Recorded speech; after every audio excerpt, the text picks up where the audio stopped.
"Ustadz, saya mau infak untuk masjid," kata tukang becak itu sambil menyerahkan 6 lembar uang kertas warna biru bergambar I Gusti Ngurah Rai. "Kok banyak, Pak?" Sang ustadz tahu uang 300.000 rupiah cukup banyak untuk seorang tukang becak. "Ini uang BLT yang baru saya terima, Ustadz," jawab tukang becak membuat mata sang ustadz berkaca-kaca. "Sudah lama saya ingin menyumbang masjid ini, Pak. Saya tiap hari mengayuh becak di daerah sini, cukup jauh dari rumah. Saya sangat memerlukan masjid untuk ganti baju, mandi, dan sebagainya. Awalnya saya pernah ke masjid lain untuk mandi, tapi beberapa hari kemudian saya dimarahi. Masjid ini bukan tempat mandi."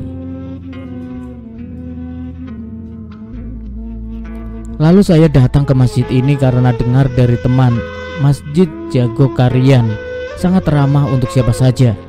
Dan saya membuktikannya.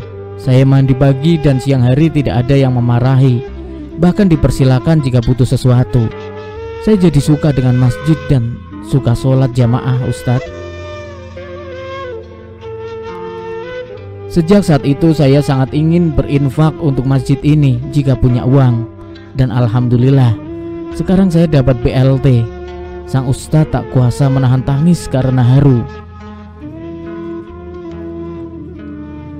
Dari kisah infak tukang becak ini, DKM atau takmir masjid perlu mengambil ibrah bahwa semestinya masjid itu melayani umat dan menjadi solusi. Dan ketika pelayanan masjid dirasakan oleh umat, mereka merasa memiliki dan dengan ikhlas berinfak dengan sesuatu yang mereka cintai. Ustadz Muhammad Jazir, ketua DKM Masjid Jagokarian yang menjadi saksi ketulusan tukang becak itu mengungkapkan, pada tahun 1999 infak di Masjid Jagokarian hanya mencapai 800.640.000 setahun. Setelah pelayanan diperbaiki, infak meningkat menjadi 43 juta per tahun pada tahun 2000-an.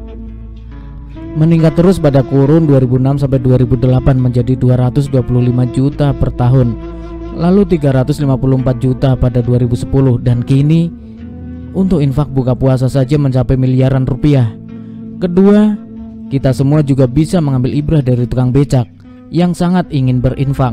Ia menunggu-nunggu kapan punya uang untuk berinfak, dan saat menerima BLT, ia menginfakannya. Bisa jadi tukang becak itu telah melampaui kebajikan kita karena ia menginfakkan uang yang sebenarnya sangat ia butuhkan, uang yang sebenarnya sangat ia suka ketika mendapatkannya.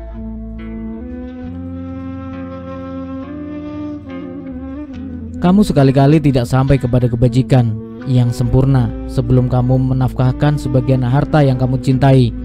Dan apa saja yang kamu nafkahkan, maka sesungguhnya Allah mengetahuinya.